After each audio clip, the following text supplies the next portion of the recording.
Boa noite a todos. Que a paz do nosso Mestre Jesus reine em nossos corações agora e sempre.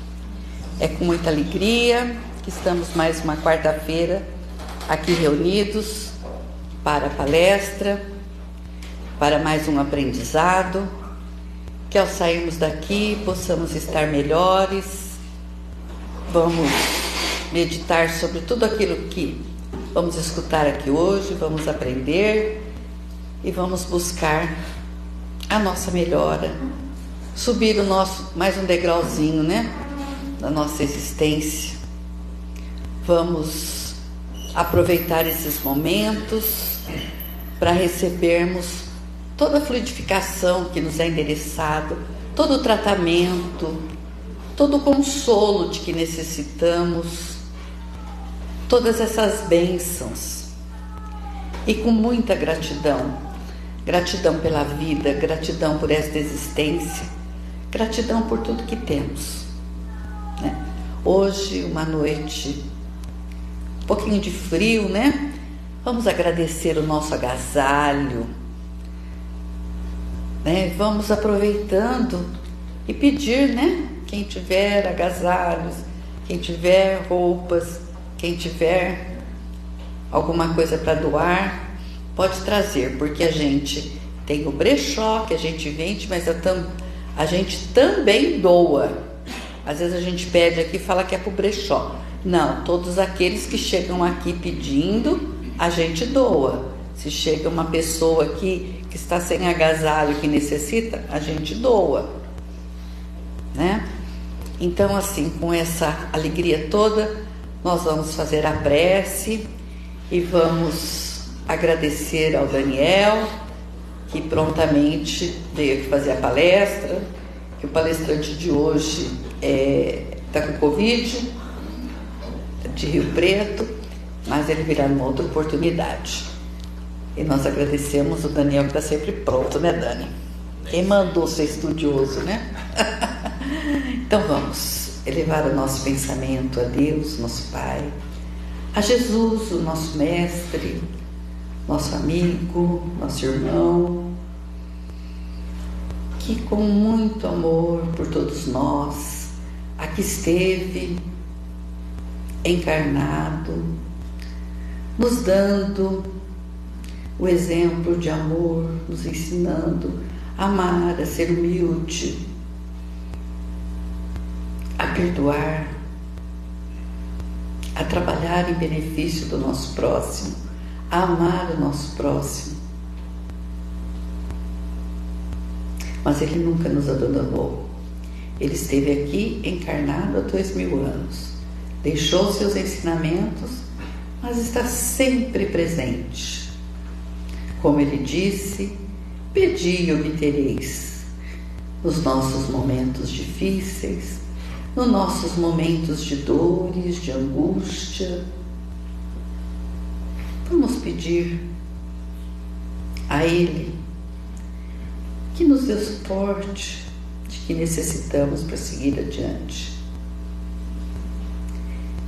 Pois Jesus e o nosso Pai Criador está sempre conosco, não nos abandona. E assim, com toda essa gratidão, com todo esse envolvimento de amor, com esses fluidos que estamos recebendo neste momento, com todas essas bênçãos, nós vamos iniciar a nossa palestra de hoje, pedindo ao mentor espiritual do nosso amigo, do nosso irmão Daniel, que o envolva, para que, como sempre, ele passe a lição da noite com muita sabedoria, com alegria e com muito amor. E assim nós dizemos: Pai nosso que estais nos céus, santificado seja, Senhor, o vosso nome. Venha a nós o vosso reino e seja feita a vossa vontade, assim na terra como nos céus. O pão nosso de cada dia nos dai hoje. Perdoai as nossas ofensas, assim como nós perdoamos a quem nos tem ofendido, e não nos deixeis cairmos em tentação, mas livra-nos, Senhor, da prática e da influência de todos os males. Que esta prece, Senhor, elevada até vós, se reverta em bênçãos de amor, de amparo, de muita paz e de muita luz na nossa caminhada. Que assim seja.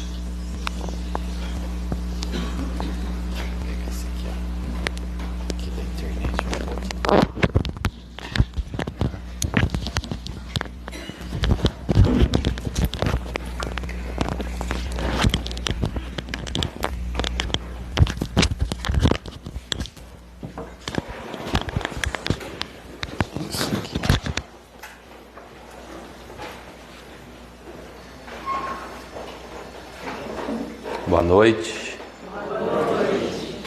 Que a paz de Jesus, como disse a Teresa, esteja conosco nessa noite, no nosso bate-papo. Estão todos ouvindo bem? Tá bem? É que aqui eu estou respirando por aparelho, sabe? Tem internet aqui o local, e tem que dar tudo certo. Graças a Deus estamos reunidos aqui mais uma noite.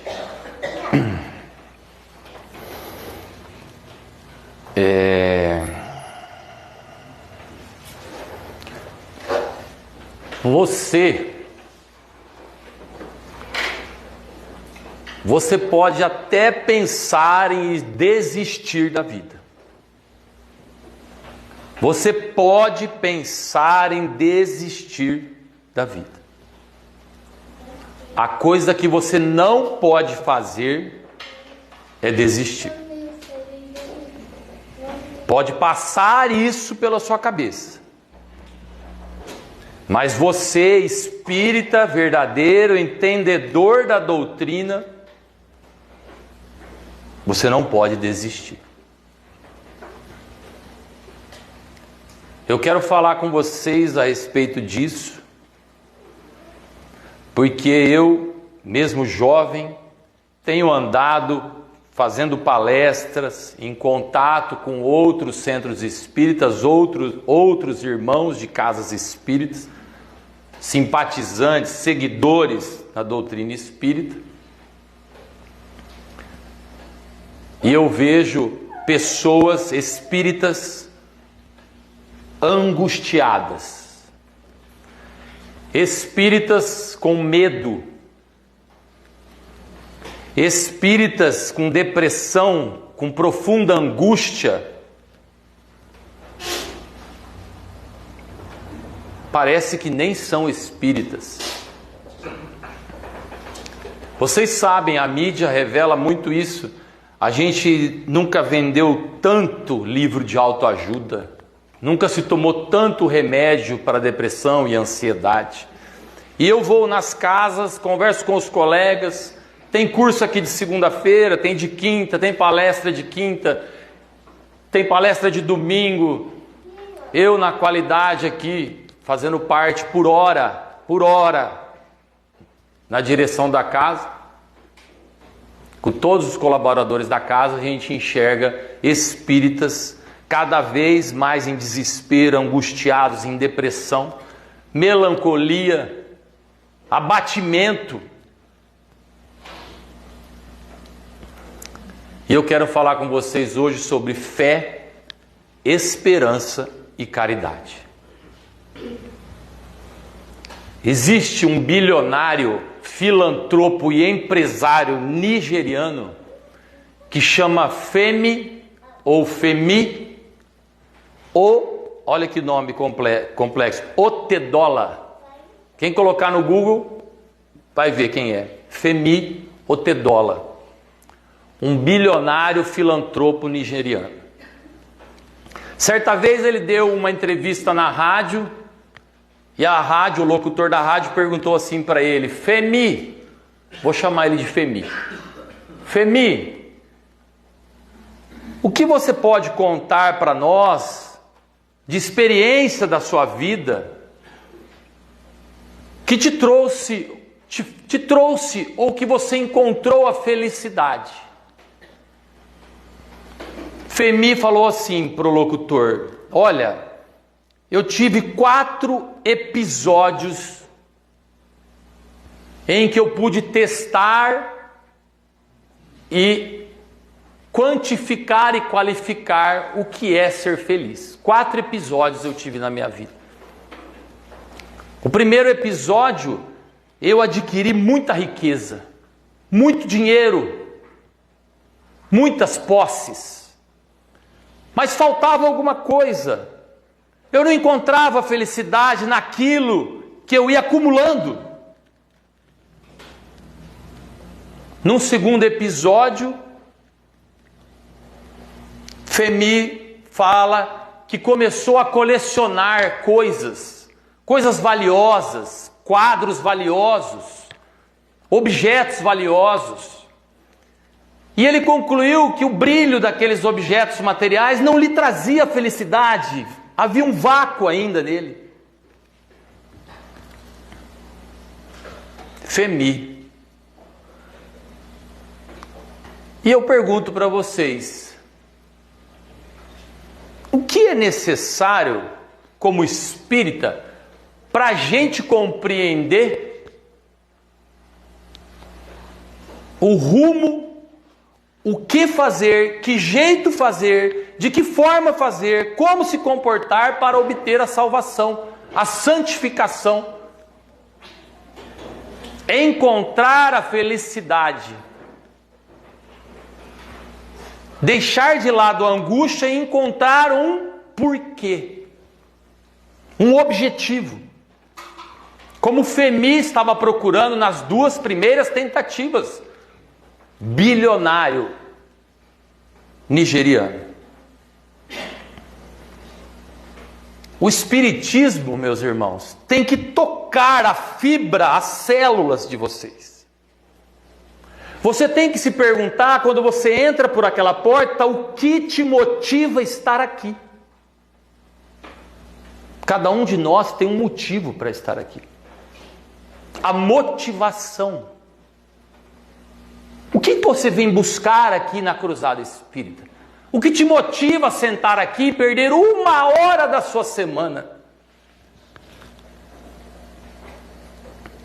Quer um exemplo? Quando você percebe que a calça está apertando e você tem que ir para a academia, o que te motiva a ir para a academia? Você fala: o que me motiva é que eu quero estar bem magro, caber na roupa, boa aparência. E ir na academia é complicado, é difícil, é chato você ter que ir na academia. Mas aquele hábito de ir na academia, depois não se torna tão chato, porque tem um resultado. E você vê que está dando resultados. Você quer aprender uma segunda língua, você tem que deixar de ir no churrasquinho de quarta-feira e cair de cabeça, motivação para aprender a falar inglês fluentemente.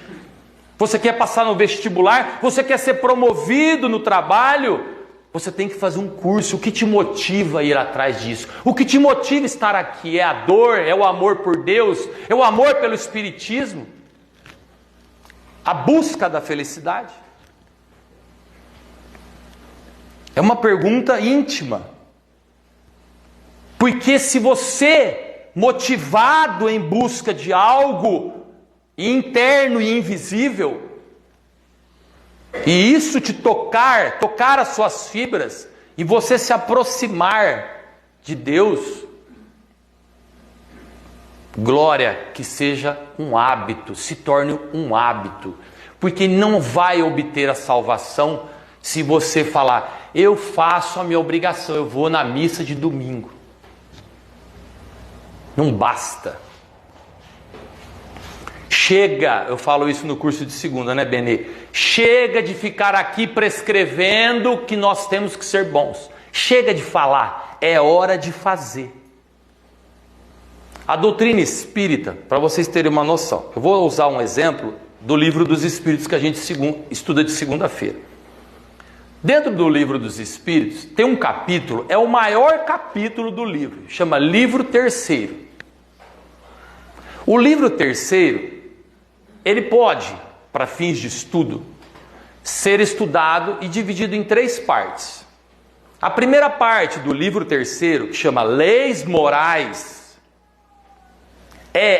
trata da relação nossa com Deus, com a divindade.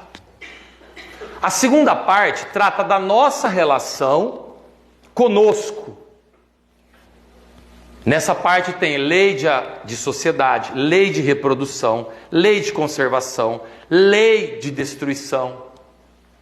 Você com você. E na terceira parte, quis dividir assim para vocês entenderem, a relação nossa com os outros. Lei de sociedade, lei de justiça, de amor e de caridade. Veja bem, olha a cartilha e desse pedaço do livro dos Espíritos saiu o Evangelho. Então veja a cartilha, o manual de instruções da vida, sua relação com Deus, sua relação consigo mesmo e sua relação com o próximo.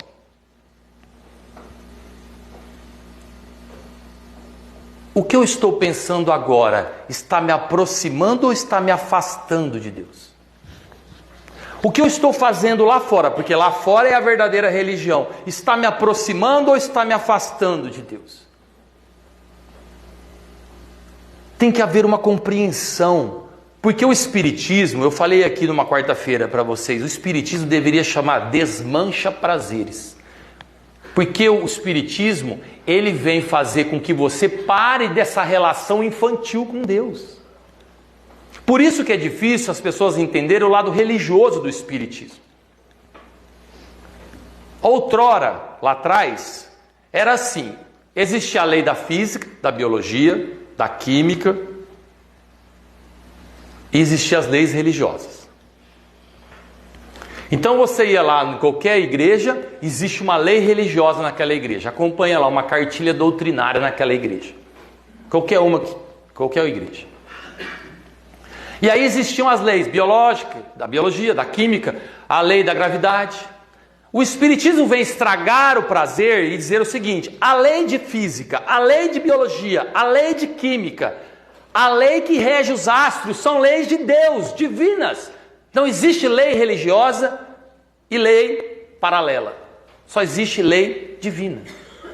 E a lei do homem, claro.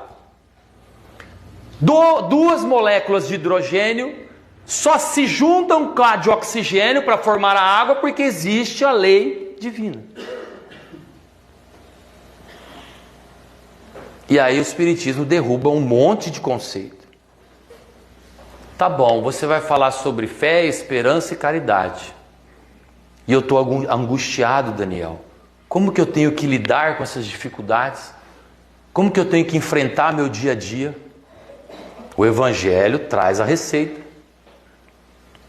O Evangelho fala o seguinte, dentro de fé, esperança e caridade. O Evangelho fala o seguinte, que a fé é a mãe da esperança e da caridade. A fé é a mãe da esperança e da caridade. Fé, meus irmãos, fé vem de confiar. Fé é confiar. Significa o quê? Que numa relação com Deus de confiança, você tem que ter com Ele uma relação. Você já se perguntou isso? Qual que é a sua relação com Deus? Para que você confie, tenha fé, você tem que ter uma relação com Deus. E qual a sua relação com Deus? Por que eu falo isso? Os espíritas de cadeirinha, nossa, aquele espírita tem 40 anos de espiritismo. Os espíritas acham que ter uma relação com Deus é você marcar uma audiência pública com uma autoridade. A minha relação com Deus é de quarta-feira na cruzada para tomar o passe. A minha relação com Deus é só quando as coisas andam ruins. Deus está dentro do seu pensamento, Ele sabe tudo o que se passa. Ele sabe das suas fraquezas, das suas fragilidades, das suas virtudes. E antes, Deus estava dentro da igreja. Hoje, Deus está lá no teu trabalho, na tua casa, nas suas decisões, no trânsito, na sua cama, no seu quarto, no seu banheiro. Por isso que o Espiritismo vem assim desmanchar essa ideia. E nós espíritas temos que entender que Deus tem uma inteligência ilimitada. Nós somos limitados. Deus tem uma inteligência ilimitada. E o que significa o Criador ter uma inteligência ilimitada? Significa que muitas vezes, ou quase todas as vezes, Deus está nos guiando mesmo quando a gente não sabe para onde vai. A inteligência suprema não erra. Ele está te guiando e te ajudando mesmo você não merecendo. Olha a confiança que você tem. E eu não posso ter por você. Então você percebe que fé é você saber se adaptar às circunstâncias, tendo a certeza que tem algo ou alguém, o Criador, por trás disso. O livro Boa Nova, quando Humberto de Campos tem lá a visão de ver Jesus rezando no Horto das Oliveiras, e Jesus acaba de fazer a oração, Humberto de Campos fala assim, que Jesus compreende qual que é a vontade do Pai. E qual que é a vontade do Pai para a sua vida? Essa é a pergunta que a gente faz.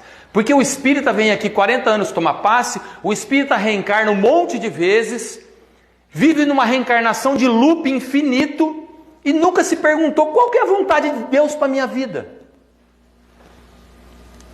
O que ele espera? O que um pai, quem é pai aqui e mãe? O que um pai espera do filho? Nós somos criaturas.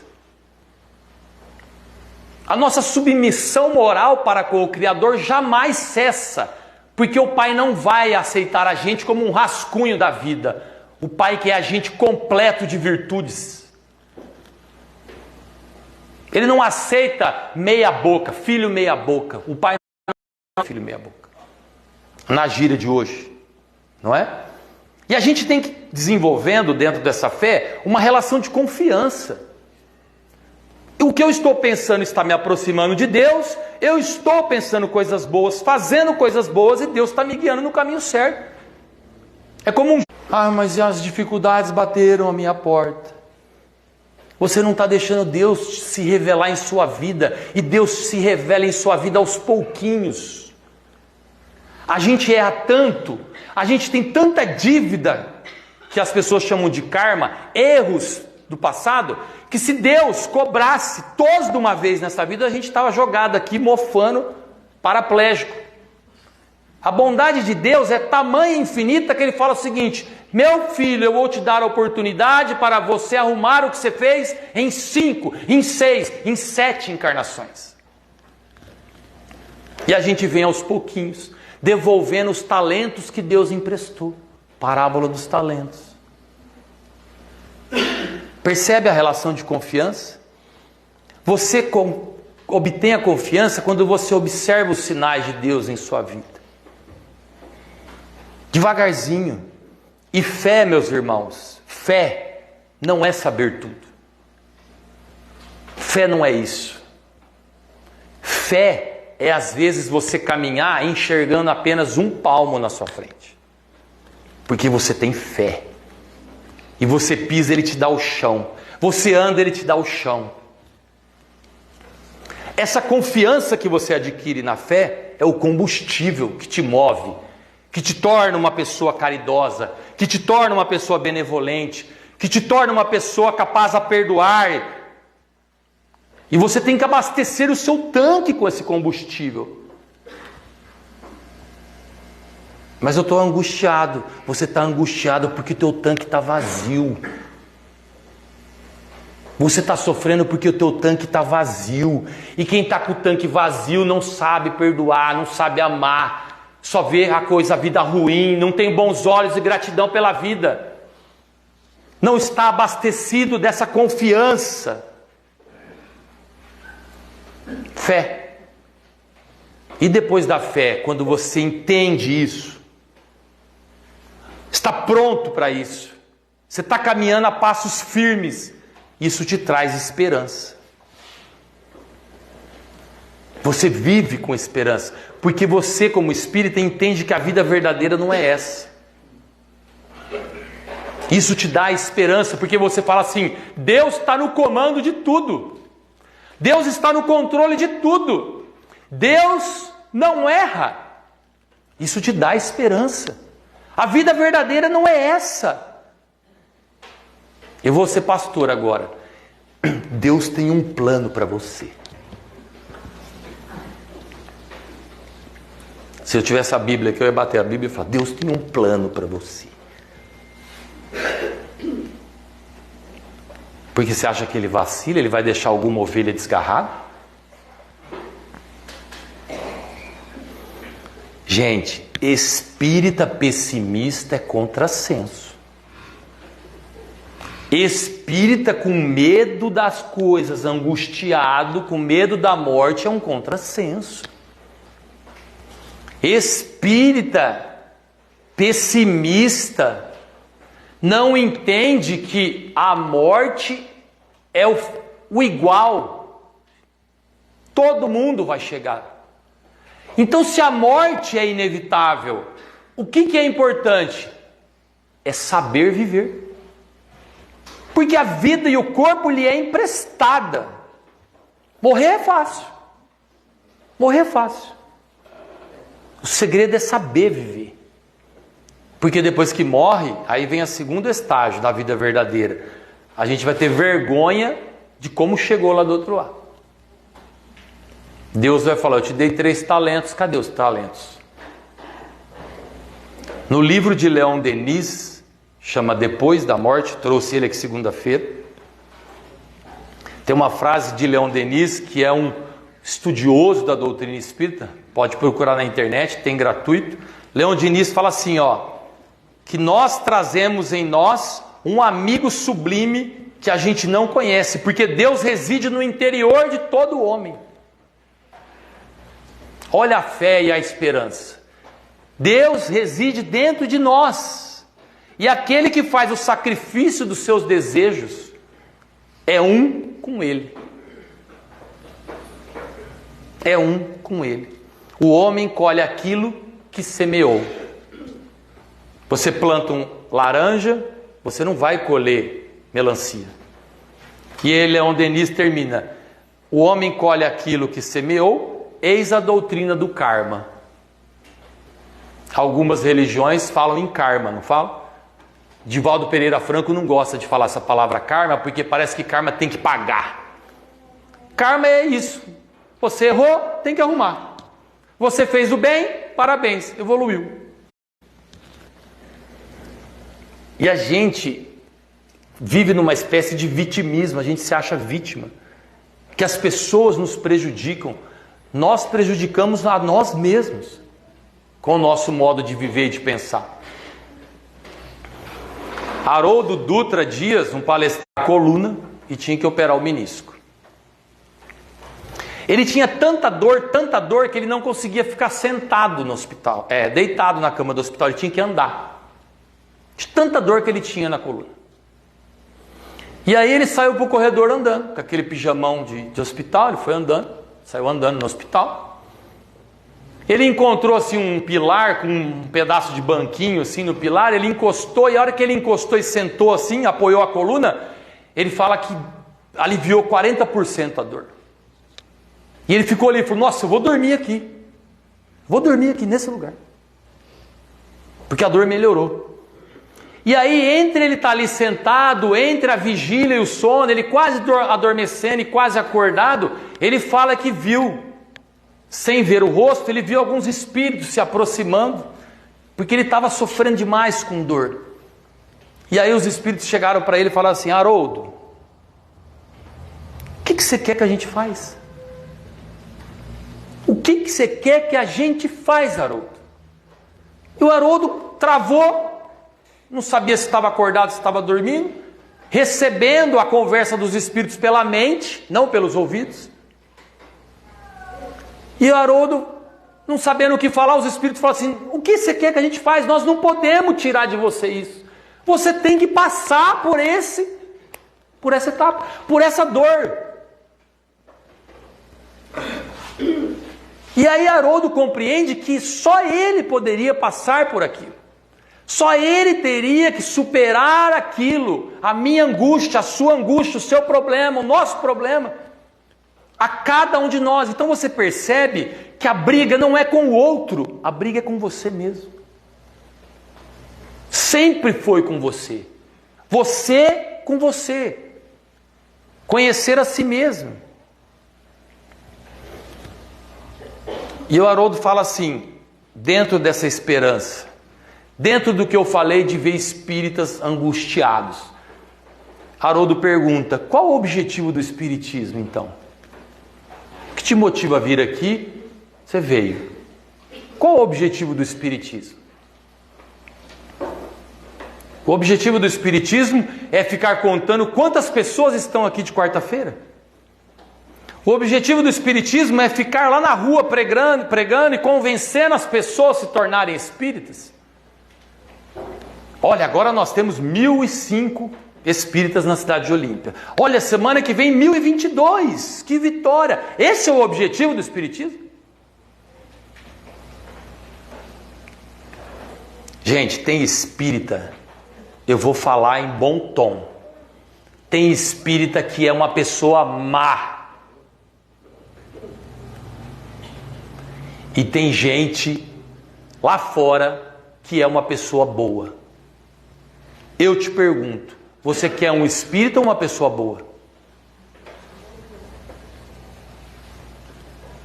O espiritismo, ele tem por objetivo principal a formação de boas pessoas. Você pode vir aqui e ser um bom católico. O espiritismo está te atingindo, está te fazendo melhor. O espiritismo não quer saber tua religião, teu partido político, tua opção sexual, se você gosta disso, se você gosta daquilo, qual que é a sua profissão. Ninguém vai te perguntar isso aqui. O espiritismo quer te fazer entender como que você vai obter a salvação. Falei para a Tereza agora, ser espírita não é para quem quer. Ser espírita é quem aguenta. Quem aguenta se melhorar. Comportamento, Cláudio. Mudança de comportamento. Nós temos que entender que nós viemos para tomar pancada. Né, Edri? Não é difícil? E como que vai burilando o carvão? São os problemas, são as dificuldades para o carvão virar o diamante. Dá tempo nessa encarnação? Não dá. Mas eu não quero passar vergonha na hora que eu chegar do lado de lá. Todos nós temos uma sombra do passado. Todos nós erramos. Todos nós somos imperfeitos. Todos nós viemos de outras vidas carregando culpa. Então o segredo é diminuir.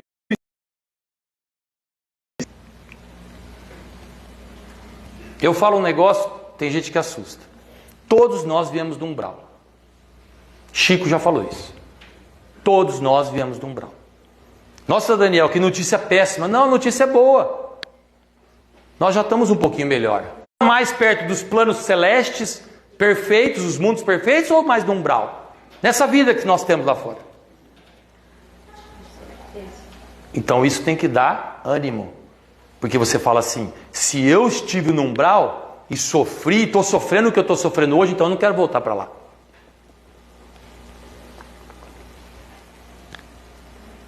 Jesus fala isso, a Tereza falou na oração, Jesus fala isso há 2000 anos.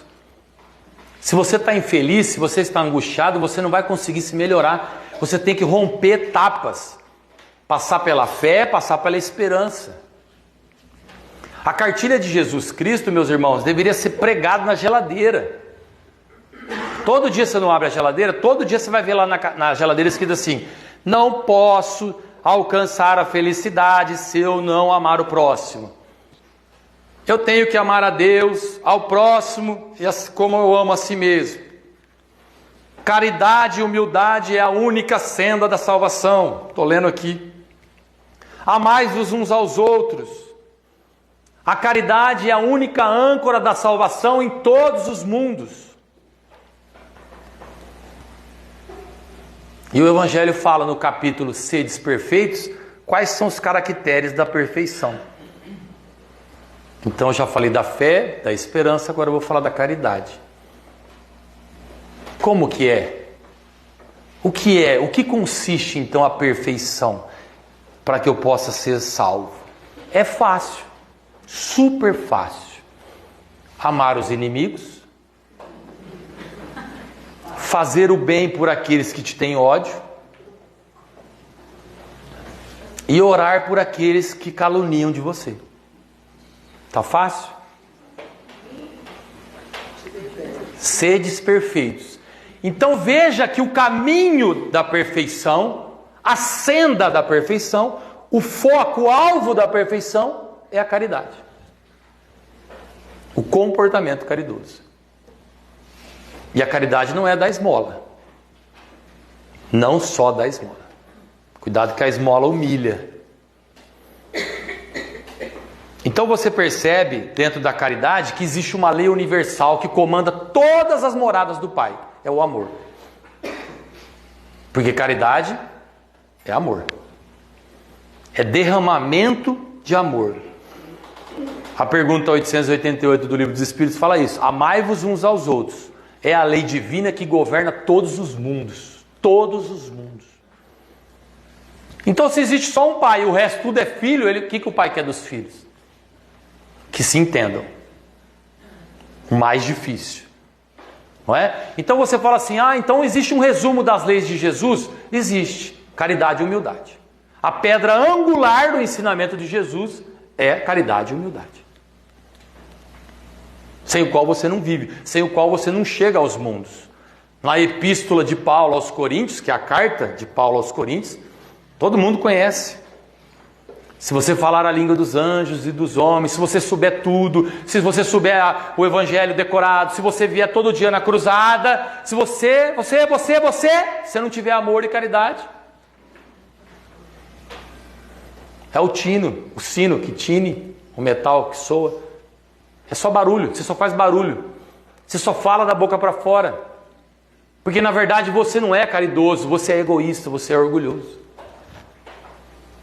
Então você só pronta o berreiro, é o cachorro que late e que não morde. Então veja que o Evangelho coloca a caridade acima da fé. A caridade está acima da fé. Por quê? Porque qualquer um pode ser caridoso. Até o ateu é caridoso. E muito religioso não é. Por isso que o pobre que dá o que não tem é melhor recebido por Deus do que o rico que dá o supérfluo. Porque dar o supérfluo é fácil. Parábola do óbolo da viúva. Alguém já deve ter escutado isso. Então a caridade verdadeira é a caridade desinteressada, sem ostentação, sem aparecer, sem autopromoção. A caridade, lembre dessa palavra, a caridade é modesta. Porque o orgulho, a ostentação neutralizam a caridade. Então olha o oposto da caridade, o orgulho e o egoísmo. Se tiver uma pitada no que você vai fazer de orgulho e de egoísmo, neutraliza a caridade. Fica no 0 a 0. Se tiver um interesse pessoal seu, por trás daquilo, neutraliza a atitude que você vai. Você acaba não sendo uma pessoa caridosa. E o bilionário Femi? Estão lembrados dele? Na terceira tentativa dele de buscar a felicidade, Femi era dono de 95% da extração de diesel da Nigéria. Comandava frotas de navios da África e da Nigéria. Bilionário. E concluiu que mesmo assim ele não era feliz. entrevista na rádio. E Femi disse para a rádio: na minha quarta tentativa, na minha experiência de buscar a felicidade, um amigo meu me fez uma proposta de doar 200 cadeiras para as crianças com deficiência física. Femi foi logo em busca de comprar as 200 cadeiras, que para ele não significava nada 200 cadeiras. E o amigo colocou uma condição: que Femi fosse com ele entregar as cadeiras para a criança. Femi, lá chegando, com suas próprias mãos, descarregou as 200 cadeiras para as crianças, que recebiam ele com uma alegria imensa, como se fosse um motivo de festa, de alegria. E Femi foi se contagiando e contaminando por aquela alegria daquelas crianças, e ele não estava entendendo direito quanta alegria aquelas cadeiras, um prêmio para aquelas crianças com deficiência. E Femi olhou aquilo foi contagiando, ele foi entendendo melhor o que é ser feliz, o que é a busca incessante, o que é deixar para trás a depressão, a angústia e ver a vida com outros olhos, vendo aquelas crianças felizes.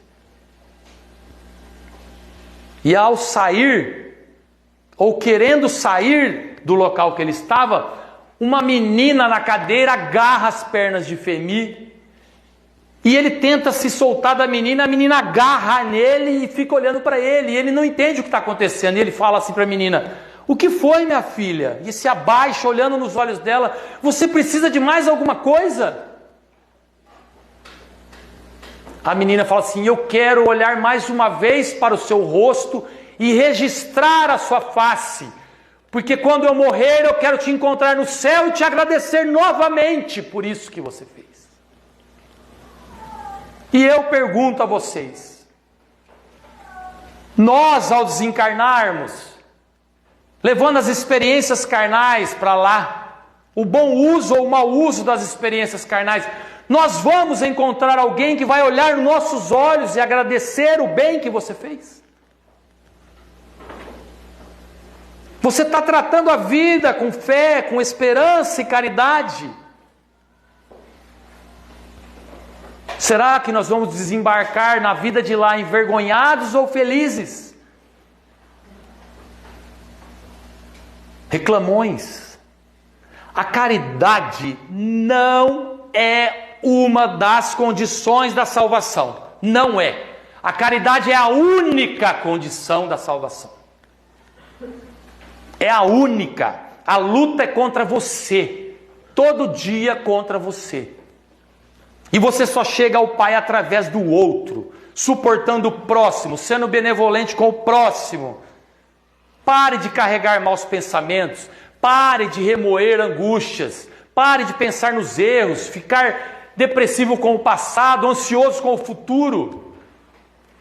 Tranquilize seu coração, caminhe no bem, busque e acharás.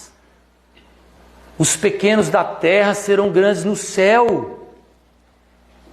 Meus irmãos, quem cuida de você não dorme jamais. Que assim seja. Muito obrigado.